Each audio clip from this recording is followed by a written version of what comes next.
¿Qué tal? Buenas tardes con todos. Mi nombre es Gerardo Briceño, yo soy pediatra de la clínica A1 de Guardia Civil.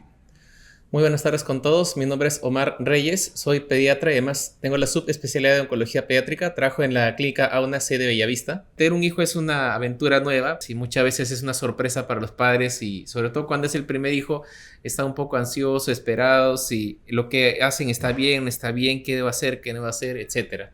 Ya. El día de hoy nos hemos juntado para poder hablar de la experiencia que tenemos, ¿no? Los papás primerizos, que muchas veces tienen estas preguntas sobre la fiebre, cólicos, ¿no? Ahora con el cambio de clima, las infecciones virales. Vamos a un concepto muy importante que está mencionado bastante en la literatura, que son los 1000 días de oro. ¿En qué consiste esos 1000 días de oro? Es básicamente el tiempo desde que es concebido esta nueva persona hasta que nace y los 2 primeros años de vida. Esos 1000 días de oro son los días más importantes en el desarrollo cerebral del niño y todo lo que hagamos como tenerlo con una nutrición adecuada, que tenga sus chequeos al día, que esté con sus vacunas al día, que tenga la estimulación adecuada, todo ello tiene un impacto a largo plazo en los pacientes. El tema de los controles. Según la normativa del Ministerio de Salud, los controles deberían ser a los 4, 7, 14 y 21 días de vida cuando nace el bebé. Una vez que cumple el mes ya son mensuales, o sea, al mes, 2 meses, 3 meses, sucesivamente, hasta que cumple un año. Luego cuando cumple un año ya es cada 2 meses, de 2 a 4 años es cada 3 meses y de 5 años adelante cada 6 meses. Pero la mayoría de padres a veces lo que ocurre es de que como la mayoría de vacunas justamente está en el primer año de vida, solamente son fieles a los controles de cuando son menores de un año y de ahí se olvidan. ¿No te ha pasado eso en la consulta? Es muy frecuente, en verdad. Es recontra frecuente que el primer año de vida sí vengan. Religiosamente. Claro, exacto, religiosamente, pregunten las vacunas y una vez que llegan al año ya los llevan a control solo cuando están enfermos, ¿no? Y después, obviamente, es control de niño sano, es cuando el niño debería estar sano, ¿no? Entonces no podemos hacerlo, obviamente, cuando están resfriados, ¿no? Claro, es que justamente esos controles son importantes porque pesamos, tallamos, medimos la cabecita de los niños y de acuerdo a ciertos parámetros que ya están estandarizados a nivel de todo el mundo, podemos decir si es de que el crecimiento que tiene el niño, tanto de ganancia de peso como de talla o crecimiento de su cabecita, es el adecuado. Y si no es el adecuado, hacer alguna intervención temprana para detectar algún problema a tiempo. Y es muy importante esto, ¿por qué? Porque ahí el pediatra se va a dar cuenta de si hay algo que está yendo mal en relación al peso del paciente, a la talla del paciente, diagnosticar si hay anemia, ¿no? Y aparte, lo otro que es recontra importante, las vacunas, ¿no? Al consultorio me vienen frecuentemente los papás o las mamás preguntándome qué vacunas son las que les toca al neonato, ¿no? Ya que tiene, no sé, 7 semanas, o a sus niños cuando ya son un poco más grandes, ¿no? Claro, cuando los niños nacen acá en el Perú, básicamente reciben dos vacunas al nacimiento, que es la BCG y la hepatitis B. En el caso de la hepatitis B, se pone acá en el Perú porque hay muchos casos de hepatitis B, sobre todo a nivel de la parte sur del país. Una enfermedad crónica por hepatitis B que puede terminar en cirrosis hasta trasplante hepático. Lo que es la vacuna de la BCG, esta se aplica al nacer antes que se vaya el niño de alta. ¿Por qué motivo? Si bien el sitio favorito de la tuberculosis suele ser los pulmones y la pleura, que es que digamos una membranita delgada que envuelve la caja torácica, en realidad puede atacar cualquier órgano del cuerpo y hay formas severas en las cuales se disemina múltiples órganos a la vez, lo que se llama la tuberculosis miliar. Entonces, esta vacuna de la BCG evita esas formas severas de tuberculosis. Y una semana después, usualmente cuando cumple un mes aproximadamente, la mayoría de pacientes hace una reacción que se llama BCGitis, en el cual sale como una pequeña forúnculo que luego revienta y luego queda la cicatriz del hombro que todos tenemos, o como se habrán dado cuenta. Claro, y eso es algo que me vienen con mucha frecuencia al consultorio, ¿no? Después de que le han puesto la vacuna de la BCG, me vienen a preguntarme, "Oh, le ha salido este granito en el hombro", ¿no? Y muchos papás se preocupan porque obviamente, ¿no? Parece como si fuera una pequeña infección, pero es una reacción que tienen a esta vacuna. Y otra cosa que es importante que mencionó es que esa vacuna de la BCG no nos va a evitar contraer la tuberculosis, sino que va a evitar Las formas severas, ¿no? exacto. Los demás controles que se hacen para poner las vacunas vendría a ser a los 2 meses, 4 meses, 6 meses, 7 meses, después hasta el año, después 15 meses, 18 meses y por último 4 años, ¿no? ¿Cuál de estas considera usted que es a nivel de Perú la más importante que deberíamos colocarla? Bueno, el calendario de vacunación de Perú ha mejorado en los últimos años y se ha ido igualando casi al de la CDC. Por ejemplo, una de las últimas vacunas que se ha incluido, que antes era exclusiva del sector privado, era la vacuna contra la hepatitis A, ¿no? Que si bien la mayoría de casos de hepatitis A básicamente se ponen amarillos, vomitan bastante, ¿no? Pero hay un porcentaje de casos de hepatitis A, aproximadamente 5%, que puede tener un daño severo hepático y que pueden requerir hasta trasplante hepático. Otra vacuna que, por ejemplo, fue incluida recientemente, que cuando nosotros éramos niños no era parte del esquema de vacunación, es la vacuna contra la varicela, ¿no? Antes, cuando nosotros éramos niños, habían casos de varicela severos con un montón de vesículas y ampollas en todo el cuerpo, ¿no? Pero gracias a la vacunación contra la varicela, ahora los casos de varicela son leves. O sea, el hecho que se vacunen contra varicela no quiere decir que no les vaya a dar, sino que ya sea un cuadro mucho más leve. Y se recomienda al año de edad. Exacto. Ahora, justo por ejemplo, algo importante, los controles. Cuando mencioné lo de los recién nacidos, mencionamos que eran los 4, 7, 14, 21 días de vida. ¿Por qué tan seguidos? Algunos se preguntarán. Lo que ocurre es lo siguiente, que los recién nacidos en su primera semana de vida pueden perder algo de peso, pero también hay cierto límite. Lo máximo que pueden perder es aproximadamente el 10% de su peso de nacimiento. Después de ello ya empiezan a ganar de peso y en promedio, hablando de los que son neonatos a término, los que no son prematuros, te ganan más o menos 40 gramos al día. Por eso cuando lo controlan semanalmente se espera que en promedio haya ganado siquiera unos 280 gramos y usualmente cuando cumple un mes pesa 1 kilo más comparado con el peso de nacimiento. Hablando de mi experiencia, ¿no? En consultorio muchas veces vienen los papás preocupados porque les dan de alta, pongamos que el paciente nació con 3 kilos 800 y llegan al control de la primera semana pesando 3 kilos 200, ¿no? 3 kilos 400 por ahí. Y me dicen, doctor, no gana de peso, ¿no? La primera pregunta que les hago siempre es, ¿qué tanto de leche le están dando? Si es que me dice que es una mamá primeriza, que no tiene mucha leche, ok, simplemente hay que reforzar, porque hay que recordar que el principal estímulo para la producción de leche es la lactancia, ¿no? Es la succión. Entonces, hay que continuar reforzando eso y ver cómo va ganando de peso. Porque se espera que el bebé pueda llegar o pasar la barrera del peso de nacimiento hasta los 14 días, ¿no? Entonces, lo principal es la lactancia materna, ¿no? Claro. O sea, la leche materna es perfecto. El único defecto que tiene es que no hay medidor, que no hay exactamente cuánta leche está saliendo, ¿no? Pero le da la cantidad justamente de calorías, proteínas, incluso defensas, cosa que no da alguna fórmula, ¿no? Algo importante también es que la leche es adaptativa. ¿En qué sentido? Se adapta a las necesidades del niño. O sea, no es lo mismo la leche que produce, que, digamos, la madre en los primeros días de vida, que tiene bastante lo que es calostro, que es rico en proteínas y sobre todo inmunoglobulinas para justamente subir la defensa del bebé, a una leche ya justamente de un niño un poquito más grande, que ya es más rica en lípidos y carbohidratos, y ya no tanto en la parte proteica.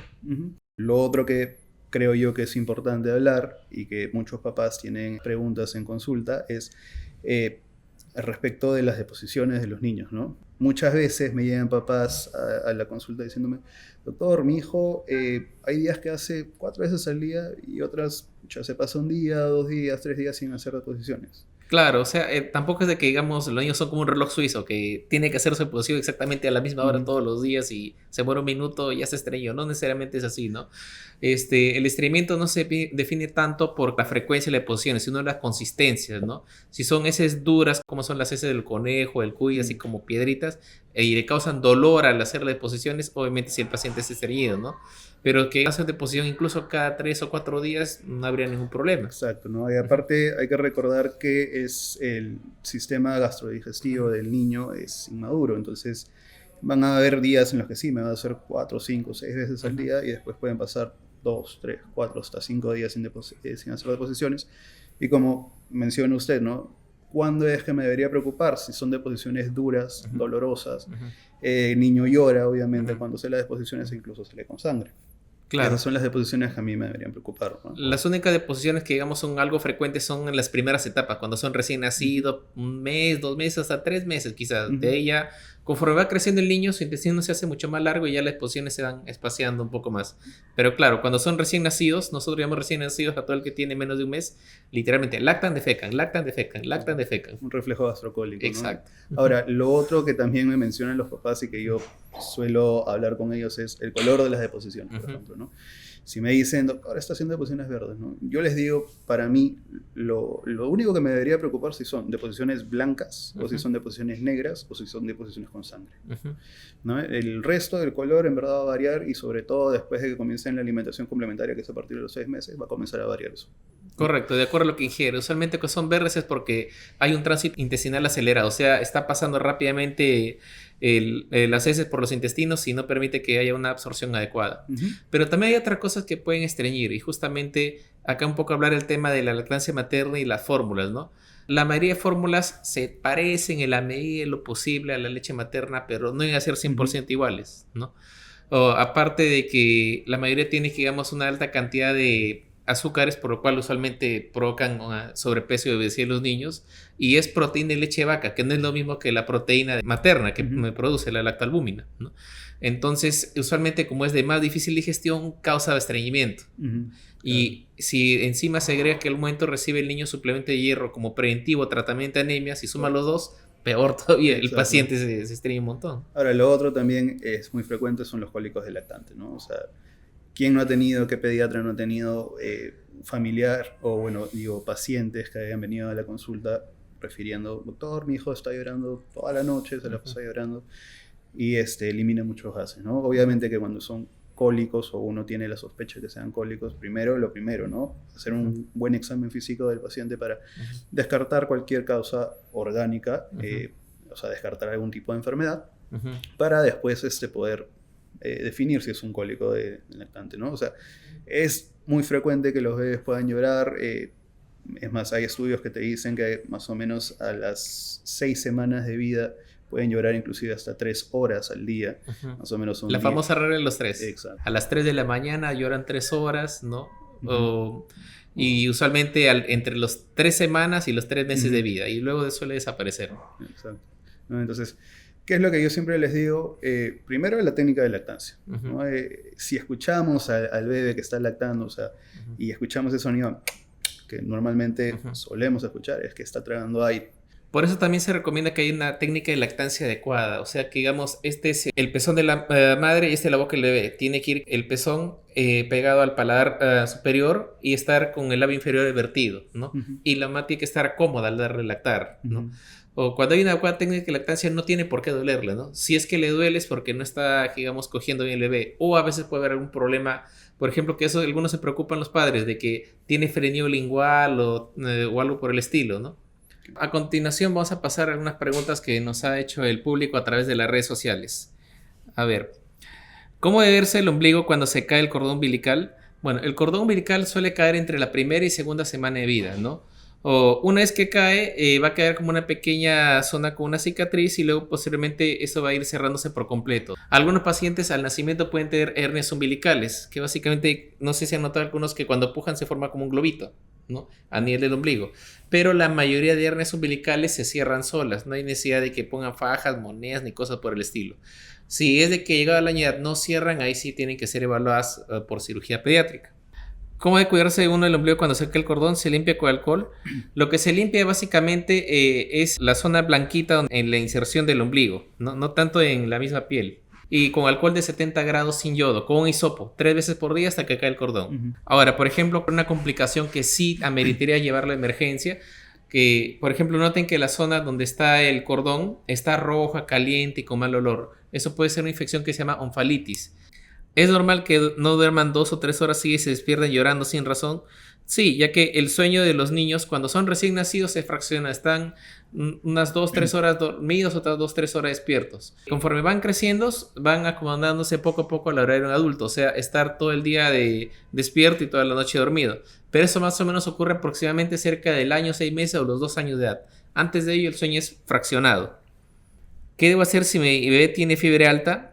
Antes que nada, primero verificar con la temperatura. Si es que tiene fiebre alta, tratar de bajar la fiebre, obviamente, ¿no? Ya sea con algún medicamento para la fiebre o medios físicos, uno puede bañarlo al niño. Pero, por ejemplo, ¿en qué casos tienen que ir a emergencia inmediatamente los que son los recién nacidos? Fiebre de un recién nacido, o sea, menor de un mes, puede ser de algo tan leve como que, digamos, solamente lo han abrigado de más, hasta algo tan severo como una infección generalizada que está abarcando todo su cuerpito, incluido su cerebrito. y una infección por bacterias. Y esas infecciones por bacterias pueden ser rápidamente en cuestión de unas pocas horas. Por eso fiebre en un recién nacido, o sea, menor de un mes, nada que una gotita de paracetamol y de ahí lo lleva al día siguiente a la consulta. No, eso sí tienen que ir acudentemente por emergencia. Para agregar algo ahí, ¿no? Hay que tener en cuenta varias cositas en cuanto a la fiebre, ¿no? La fiebre en sí no es una enfermedad, la fiebre en sí es un mecanismo de defensa que tiene el cuerpo, ¿no? O sea, si es que estamos con una infección, ya sea viral o bacteriana, lo que va a hacer el cuerpo es primero eso, ¿no? O sea, aumentar la temperatura del cuerpo. ¿Y de qué manera puede hacer eso?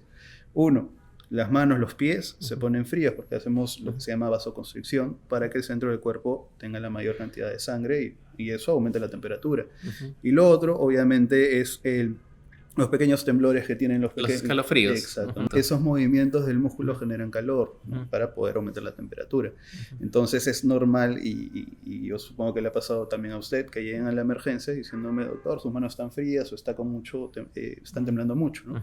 Y es parte de... Ahora, ¿qué hay que hacer en estos casos de temperaturas altas? O sea, lo primero, si es un niño, como ya bien lo dijo usted, ¿no? Menor de un mes, es llevarlo a emergencia. Ahora, si es que es mayor de un mes o ya es un niño más grande, ahí sí podríamos usar el paracetamol. Lo que vamos a hacer en la clínica 1 es llegar al diagnóstico probable, ¿no? Que lo más frecuente son rinofaringitis, que son los resfríos comunes, ¿no? Entonces, ¿qué hacemos en esos casos? Paracetamol, medios físicos, el baño, y comenzar a bajar la temperatura, ¿no? Tampoco hay que esperar de que 39 me llegue a 36 porque es casi imposible.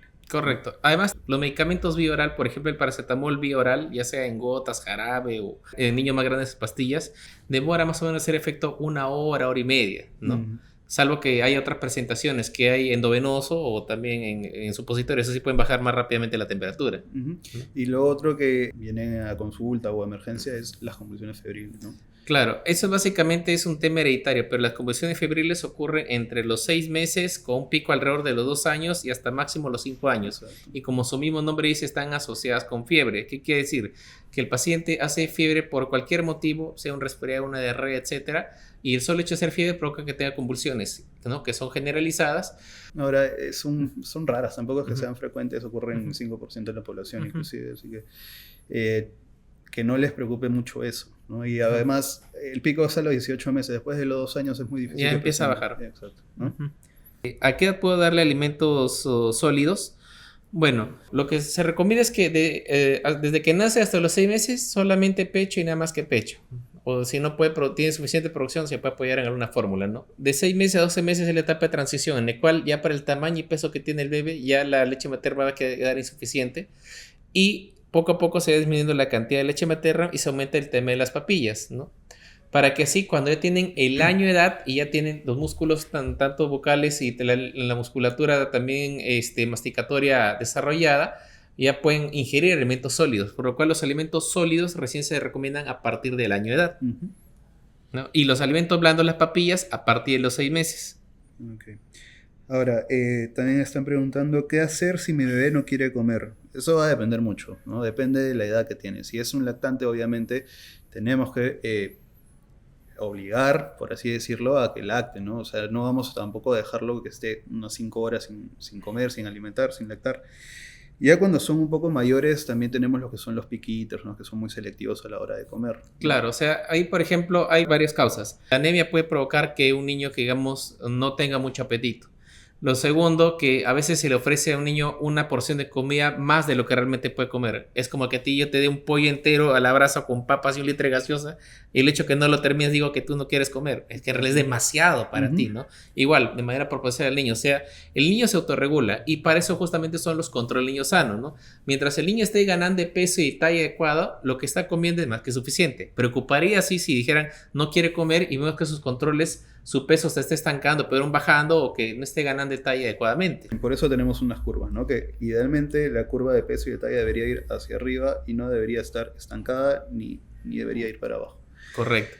Y también lo que tú mencionas, los picky eater, o sea, que solo quieren comer ciertos alimentos y otros no.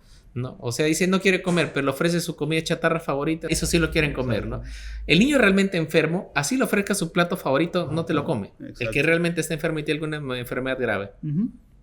Ahora, también están preguntando, ¿qué es mejor, lactancia materna o fórmula? Bueno, eso es más que obvio, ¿no? O sea, la lactancia materna es lo que siempre recomendamos. O sea, lo ideal es que hasta los 6 meses reciban lactancia materna exclusiva. Pero si por A o B no se puede, ya sea por poca producción o mala técnica o simplemente no se puede por X razones, sí se puede dar fórmula, ¿no? Inclusive a partir de los 6 meses como complementaria también, ¿no? Claro, 100 mililitros de cualquier fórmula o de leche materna te da más o menos de 60 a 70 calorías. 100 gramos de una papilla, o sea, alimentos blandos, te dan 100 calorías. Y 100 gramos de alimentos sólidos, o lo que no, una dieta completa, un segundo, por ejemplo, dan 150 calorías. O sea, mientras más sólido es el alimento, da mayor aporte calórico, ¿no? Entonces, lo que tú le podrías dar en 100 gramos de un alimento sólido, tendrías que darle casi el doble en leche para poder equipararlo. Exacto, ¿no? Ahora, la otra pregunta es, ¿cómo sé si mi bebé está tomando suficiente leche? Bueno, el bebé se lo va a hacer saber, ¿no? O sea, si es que ella no quiere leche, va a dejar de succionar. Aparte de las regurgitaciones, ya sabemos que es por la inmadurez que tienen entre el esófago, que es el tubito que lleva al estómago, y el estómago hay como una pequeña válvula. Eso, cuando son pequeños, es inmaduro, no cierra bien y por eso regurgitan. Y cuando el bebé ya está saciado, ya está lleno, va a dejar de lactar. Claro, aparte también en algunas madres que usan lactancia mixta, o sea, parte pecho y parte fórmula, ¿no? Ya sea por un tema laboral, la mayoría de veces porque justo a ti quiere trabajar y obviamente no pueden darle lactar a su niño mientras están trabajando, ¿no? Pero lo que siempre al menos se recalca es de que si están con lactancia mixta, siempre den primero el pecho al bebé y después la fórmula, para que no pierdan su producción de leche. ¿Por qué? La producción depende del estímulo. Mientras más le jalonee el pezón el niño a la madre, más leche va a producir. Pero ¿qué es lo que pasa si primero en la fórmula y luego el pecho? Uno, que se va a llenar con la fórmula. Al llenarse, entonces va a jalar menos. Al jalar menos, baja la producción de leche materna, ¿no? Y entran ahí un círculo vicioso. Y dos, el tema de la fuerza de la succión. Para sacar la leche del pezón requiere hacer cierto esfuerzo. En cambio, el león jala un poquito y sale tremendo chorro de leche. Y entonces ocurre que el niño se acostumbra que jalando poco es salir bastante leche. Y luego lo conectan al pecho de la mamá, jala poco y no sale leche y luego se frustra y está llorando. Claro, y por eso se llama lactancia materna a libre demanda, ¿no? Porque es hasta que el bebé ya se llene. Y claro, lo que ahí manda es justamente en los controles. Si en los controles está ganando de peso y talla adecuado, todo va bien. Si no está ganando de peso adecuado, pues porque no está comiendo lo suficiente o tiene alguna enfermedad de fondo que hace que no aproveche los nutrientes como debe. Lo otro, ¿es normal que mi bebé tenga fiebre después de una vacuna? Ya lo hemos mencionado, ¿no? La fiebre es un mecanismo de defensa, es una respuesta ante algo, ante una inflamación, ¿no?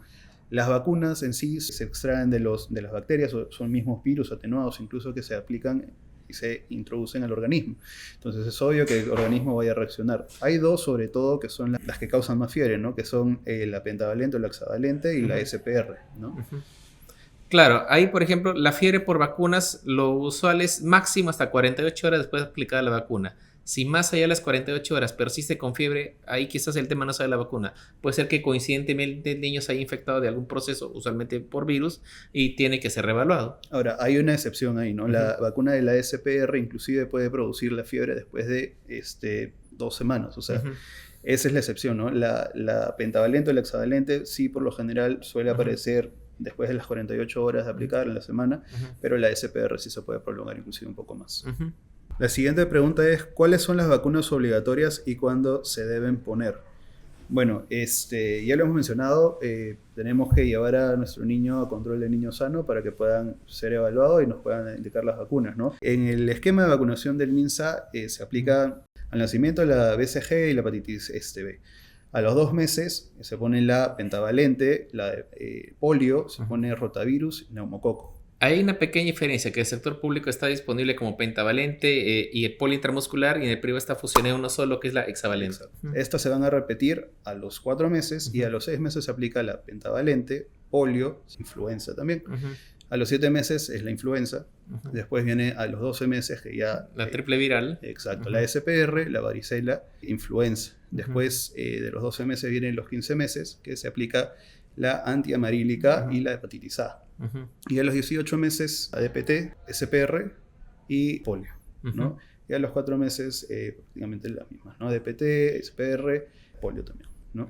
Claro, básicamente hay ya todo un calendario establecido de vacunación, pero también puedes hacer algunas pequeñas variaciones de acuerdo al estado del niño. Hay algunas vacunas que, por ejemplo, si el niño tiene algún antecedente de inmunodeficiencia, no se puede poner, Exacto, ¿no? ¿no? O también, si por ejemplo está con algún proceso infeccioso coincidentemente cerca de la fecha de las vacunas, se prefiere que mejore ese proceso para de ahí poderlo vacunar. Uh-huh. De ahí en adelante ya solamente se recomienda, bueno, la vacunación anual contra influenza y ya cuando tienen 9 años de edad, ya la vacuna para el virus de papiloma. Uh-huh. Que ahí sí hay una diferencia en el sector público y privado. En el público te ponen que cubre 4 serotipos y en el privado que te cubre 9 serotipos. Hay una vacuna que no es la que se aplica en el esquema de vacunación del MINSA, que es la del meningococo, ¿no? Ujú. ¿Y por qué no se aplica meningococo? Porque no tenemos casos de Sí, o sea que el meningitis. meningococo acá en el país es extremadamente raro, pero si ocurre es bastante letal. Claro, y si Ujú. es que hubiese un caso, normalmente son casos exportados, o sea, Ujú. no son casos de acá, de Perú, ¿no? Ujú. Recién nacido de 13 días. ¿Es normal la descamación de la piel? ¿Se debe echar crema hidratante?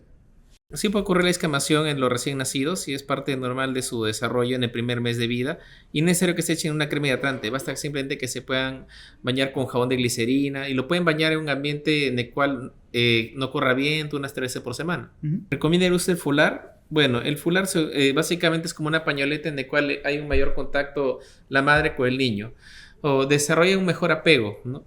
Comparado con otros aparatos, bueno, si me dan la opción que digamos entre que use el fular y que el niño esté por ahí correteando con un andador, prefiero que use definitivamente el fular porque los andadores son la primera causa de accidentes en niños. Exacto, no es más, no recomendamos. Son ilegales, de hecho, en otros países, Exacto. pero acá lo siguen vendiendo. Ujú. ¿Cuál debe ser la rutina de un recién nacido en sus primeras semanas? Bueno, los niños básicamente Tienen una no tienen rutina. rutina, no es que tampoco tengan un cronograma ahí exacto Exacto. ellos, ¿no? Pero, por ejemplo, algunas cosas importantes que sí ocurren en el recién nacido, como le mencioné, pueden perder hasta máximo el 10% de su peso de nacimiento en la primera semana y recuperan. Puede estar amarillo, sí, a partir del segundo día de vida, ¿no? Pero también eso depende de qué tan amarillo esté. Porque si sube mucho la bilirrubina, que es el pigmento que da el color amarillo, puede dañar su cerebrito. Posteriormente pueden seguir amarillo, sí, pero hasta máximo las 2 semanas de vida. En 15, 16 días sigue amarillo, eso no es normal. Y ya tiene que hacerse algunos exámenes adicionales para determinar cuál es la causa por la cual sigue amarillo. Ahora, hay que acordarnos que los bebés pueden dormir entre 16 a 18 horas, entonces no se estresen las mamás primerizas si es que lo ven durmiendo bastante. Obviamente no esperar que ese bebé ha lactado a la 1 de la tarde y son las 6 de la tarde y el bebé todavía no lacta, no hay que esperar, o sea, ahí tendríamos que dar, ¿no? Ujú. Lo que sucede es que como son bebés chiquitos y la mayor parte de la grasa que tiene su cuerpo lo usan para tratar de generar calor, porque imaginen, de lo que está dentro de la barrita de mamá, 37 grados aproximadamente, pasar al aire ambiental, que ahorita ¿cuánto estamos? 19 grados ahorita en Lima. Entonces casi toda su energía lo consumen en ello. Y por ello es de que necesitan ellos comer de manera seguida para tratar de mantener su nivel de glucosa, porque si no baja y si baja la glucosa puede dañar su cerebrito. Uh-huh. A ver, la siguiente pregunta. ¿Alguna crema para uso cuando sufren de escaldaduras con heridas por diarrea? Yo les recomiendo crema que tenga óxido de zinc. Tratar o evitar que el niño esté con el pañal sucio el mayor tiempo posible, ¿no? Claro, porque la diarrea es ácida y va a irritar la piel. Exacto. Y va a perpetuar toda esa escaldadura. Exacto, se macera y eso es lo que producen las escaldaduras, las lesiones. ¿Cómo puede ser si los estornudos constantes de mi bebé son por el clima o por una alergia? Puede haber en los recién nacidos y en los lactantes lo que es la rinitis vasomotora, o sea que por sí pueden a veces ellos tener algo de estornudos de manera constante. Aparte que también sus fosas nasales, o sea los huequitos de ahí son bien chiquititos, entonces cualquier mínimo cambio los tapa por completo.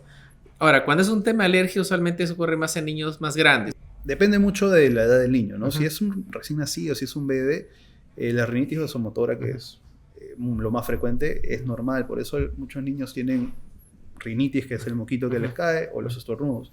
Pero como ya bien lo mencionó usted, Doc, es si es que el niño viene con esa sintomatología acompañada de fiebre, malestar general, que no quiere lactar, ahí sí podría ser un resfriado, ¿no?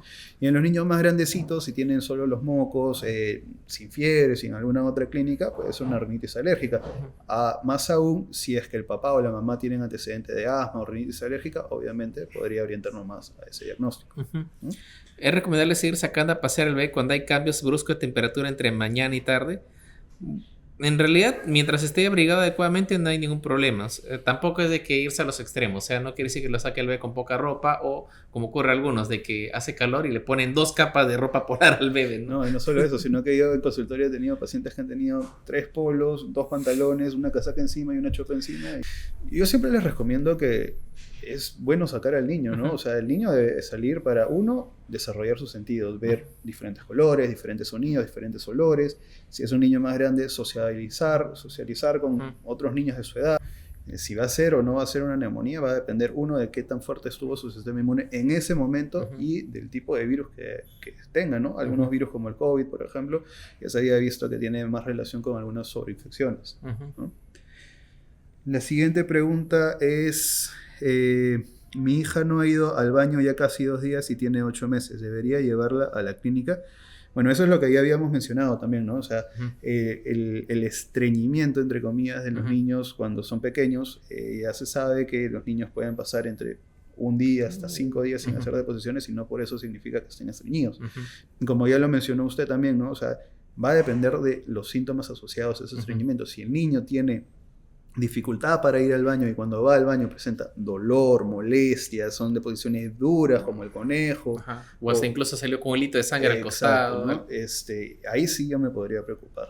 Pero si no, o sea, si pasa 1 día, 2 días, 3 días sin hacer deposiciones y el 4.º día me hace una deposición que es pastosa, de un color normal, sin ninguna otra signo de que me dé preocupación a mí, es normal.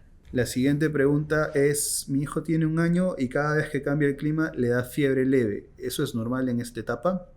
O sea, no nos vamos a resfriar por un cambio de temperatura. Los virus como tal se van a mantener más tiempo en lugares fríos, ¿no?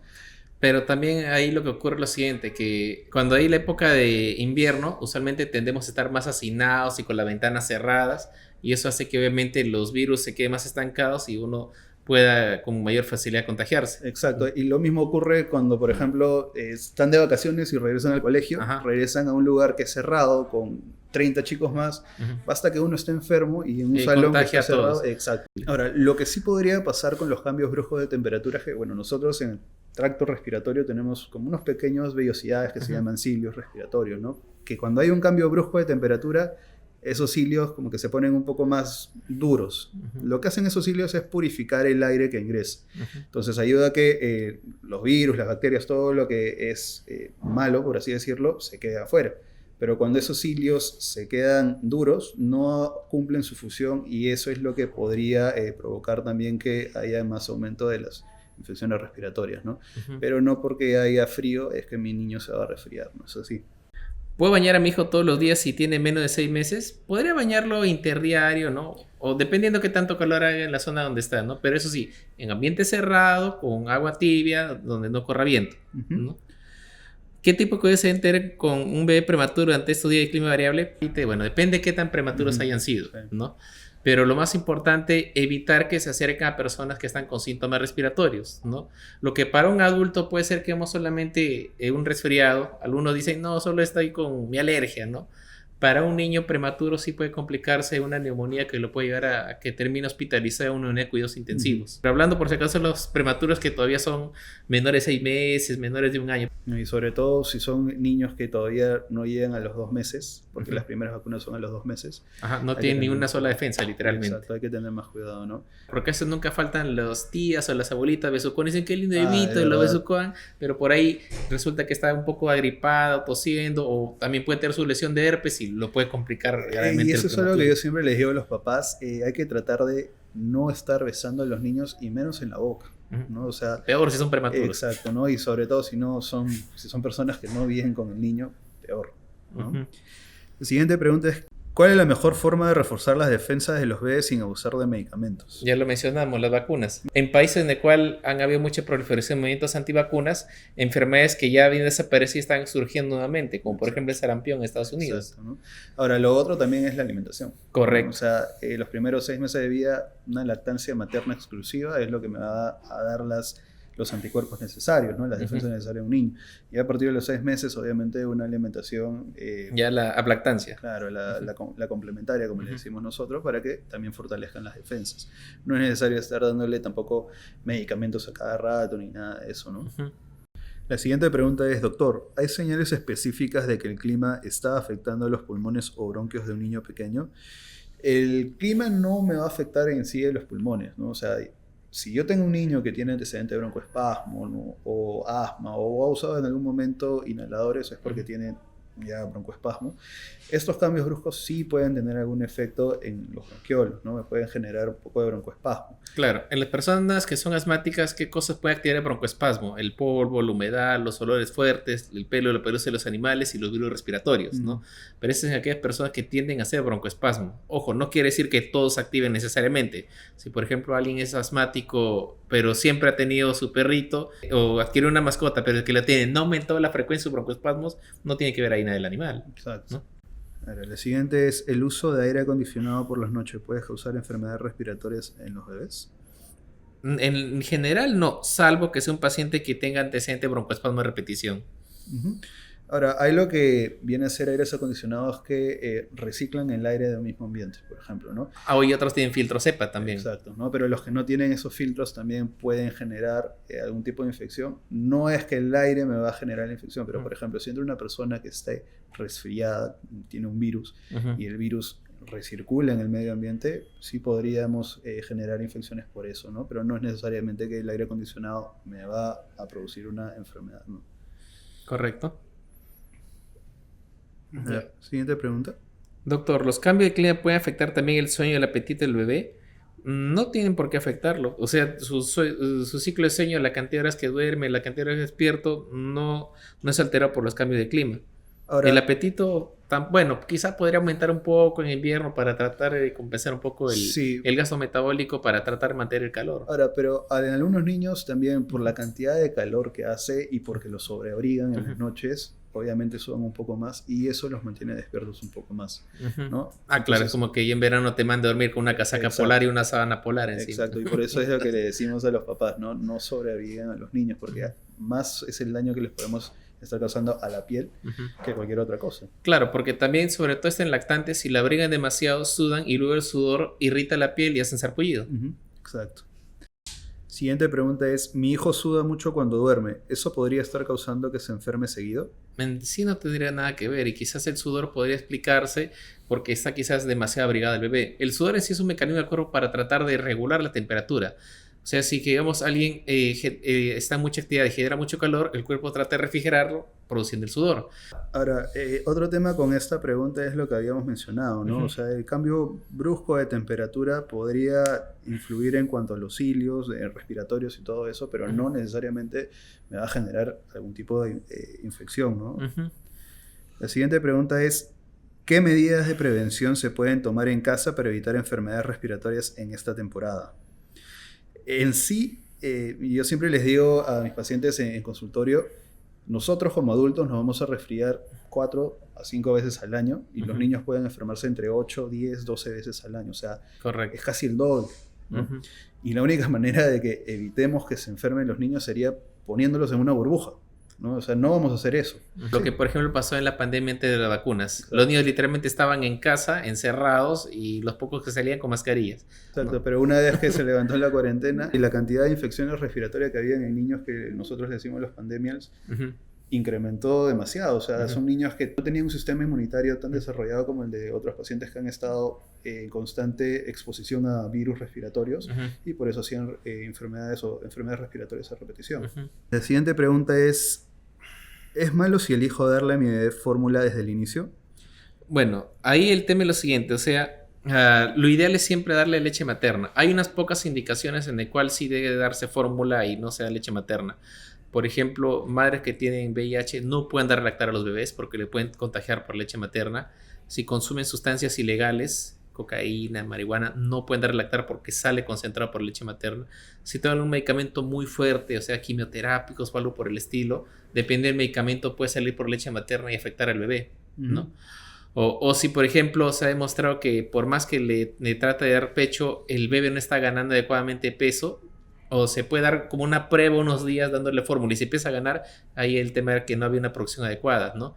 Lo ideal es siempre la leche materna, pero si vemos que los controles no está ganando adecuadamente peso o hay alguna contraindicación para la lactancia materna, bueno, ahí caballero uno tiene que pegarse la fórmula. Lo principal para mí es siempre tratar con la leche materna, pero si por A o B no se puede, la fórmula no le va a causar mal. O sea, sí lo va a ayudar a engordar, lo va a llevar a que gane más kilocalorías que nos aporta la leche, pero no necesariamente significa que nunca le debemos dar una fórmula. Claro, o sea, hay que poner ahí riesgo-beneficio, ¿no? Porque, por ejemplo, alguien le da pura fórmula y no la leche materna, lo que sí puede aumentar a largo plazo el riesgo de mayor cantidad de alergias, que puede llegar a sobrepeso, obesidad cuando sean adolescentes. Tocando ese punto, a veces tenemos pacientes, por ejemplo, que reciben lactancia materna exclusiva, pero pasan el límite que sería considerado como obesidad. Pero hay que recordar que los niños que son alimentados con lactancia materna exclusiva no tienen ni sobrepeso ni obesidad, ¿no? Salvo que sea un paciente que está recibiendo fórmula. Si mi bebé tiene 3 meses y está con fiebre, ¿debería llevarlo a la clínica? Eso es un tema que yo siempre menciono, ya sea a los pacientes o conversando con mis colegas. Lo que vamos a hacer en las clínicas es simplemente dar el diagnóstico, bajar la temperatura, mandarlos a casa y darle las explicaciones de cómo manejar la temperatura en casa, ¿no? Claro, cuando el niño tiene fiebre está a veces un poco somnoliento, irritable, está respirando un poco rápido, su corazón está latiendo rápido, ¿no? Pero si por ejemplo le dejamos la fiebre y a pesar que ya le hemos bajado la fiebre, sigue respirando rápido, sigue con el corazón latiendo rápido, está aún medio somnolento, ahí nos indica que hay una infección más severa y ya merita tomar más exámenes e incluso algún internamiento. Yo lo que creo, más que la fiebre en sí, es un paciente que está un antecedente de familia o algún papá, mamá o hermano que está resfriado, que están yendo al colegio, pero el paciente, respira rápido, con hundimiento de pecho costillas, está con coloración azul en manos, boca, fiebre por 4 días, me vomita todo lo que come. Esos sí son criterios de llevarlo a la clínica, ¿no? Pero si es que es un paciente que está, obviamente, con fiebre, malestar general, tiene el antecedente de que tiene un papá, obviamente está resfriado y todo eso, probablemente sea un resfrío y lo que vamos a hacer es bajarle la temperatura y listo, ¿no? Explicarle, descartar que hay algún signo de alarma y mandarlo a casa. Ahora, hay que recordar que en esta época están habiendo muchos casos de infecciones respiratorias altas, ¿no? Resfríos, que por lo general los episodios virales pueden durar entre 5 o 7 días, pero los primeros 3 días son los más pesados para los papás y para los niños. ¿Por qué? Porque van a ser fiebre que va a ser de difícil manejo, ¿no? Que es lo que muchos papás vienen a clínica diciendo, ¿no? Le da el paracetamol, le baja, pero otra vez le vuelve a subir. Y eso es esperable. Y hay que tener paciencia, darle su paracetamol cada 6 horas, bañar al pequeño en agua tibia, 25 a 30 minutos. Y después, si es que se puede, y el niño lo permite, colocarle pañitos fríos o, tibios en la frente, en las axilas para ayudar a bajar la temperatura, ¿no? Y ya después de eso vamos evaluando. Pero como les digo, ¿no? O sea, los episodios virales suelen durar entre 5 o 7 días. Algunos se pueden prolongar dependiendo del tipo, por ejemplo, COVID o adenovirus inclusive. Y los mocos, que también es otra cosa que me suelen preguntar, puede durar entre 1 semana a 2 semanas. Y la tos. Claro, algo, por ejemplo, los padres me decían frecuentemente sobre el color de los mocos, pero en realidad te dice la evolución. Cuando empieza el proceso viral, son transparentes, luego blanquecinos, luego amarillentos y al final ya verdes. Sí. El verde es cuando ya está de salida, pero más bien muchos padres piensan, no, que está verde, está infectado, tiene que darle antibiótico. Sí, y no solo es eso, o sea, llegan también preguntando por la tos. O sea, la tos no es una enfermedad, es un mecanismo de defensa, como ya lo hemos mencionado. Puede durar entre 2 semanas hasta 8 semanas. Y en niños que tienen antecedente de broncoespasmo pueden durar hasta 6, 8 semanas. O sea, con tal de que esta tos no tenga algún signo que a mí me preocupe, por ejemplo, si es que el niño ha salido de un proceso respiratorio, queda la tos que se llama tos postinfecciosa, y después de 1 o 2 semanas vuelve a hacerme fiebre y esta tos se vuelve a tornar flemosa, húmeda, ahí sí yo ameritaría, para mí, antibiótico. ¿No? Si no, es simplemente sintomáticos. Claro, o puede ser que a veces saca una tos prolongada, pero lo escuchas y tiene sibilantes. Entonces ahí el tema es porque ya no es solamente un resfriado, sino ya tiene un episodio de broncoespasmo y ya quiere otro manejo, como inhaladores. La siguiente pregunta es, doctor, ¿debo despertar a mi bebé para comer si ya lleva durmiendo mucho? Si es un recién nacido y no ha lactado, sí, tiene que despertarle al lactar. No esperen a que haya pasado 6 horas para recién decir, despiértate, ¿no? O sea, el recién nacido debería de lactar cada 2 o 3 horas aproximadamente. Mi bebé no quiere comer, ¿qué puede hacer? Hay algunos son los picky eaters de que dicen no quiere comer, pero ofrece su comida chatarra y ahí sí lo quiere comer, ¿no? Mientras que, digamos, el niño tenga una ganancia de peso y talla adecuada, lo que está comiendo es más que suficiente. Diferente sería que sus controles, que digamos, se está estancando la ganancia de peso, pero aún está bajando. O que también se detecte esos controles que tiene anemia. Obviamente, uno de los síntomas de anemia es la baja del apetito y ahí requiere un suplemento de hierro para tratar la anemia la mayoría de los casos. Y ya, básicamente es como lo mencionó usted, ¿no? Es, si no come, pero está ganando buen peso, estamos bien. La siguiente pregunta es, ¿ya debería estar levantando la cabeza solo? Tiene 4 meses. Sí, el control de la cabecita se logra a partir de los 3 meses. Ya se puede dar chance a los 4 meses, pero si ya llega a los 5 y no levanta, hay algo que no está bien, ya merita investigar más. Igual, el hecho de sentarse, se puede sentar a veces con apoyo a los 5 meses y solitos a los 6 meses. Pero que digamos llega a los 7, 8 meses, no se sienta, algo no está bien y ahí hay que investigar más cosas. Ahora, nunca, y eso es algo que siempre menciono, no hay que comparar un niño con otro, ¿no? O sea, todos van a su ritmo. Si es que un niño levanta la cabeza a los 2 o antes de los 2 meses, que es raro, y mi niño tiene 3 meses y todavía no lo levanta, tranquilidad, ¿no? Lo mismo y más se va a ver cuando el niño comienza a caminar o a hablar, ¿no? Entonces, hay que tener paciencia, ¿no? Tiene 4 meses, ok, pero hay que estar viendo si es que esto hasta los 5 meses no lo presenta, porque ahí sí ya podría inclusive tener claro, un se problema. puede dar una chance, no es que tampoco sea un reloj que al 3 meses y un día ya tiene que levantar completamente la cabecita. Exacto, hay que ser flexible. Es malo si el bebé quiere caminar antes de gatear, no sé si es muy chiquita.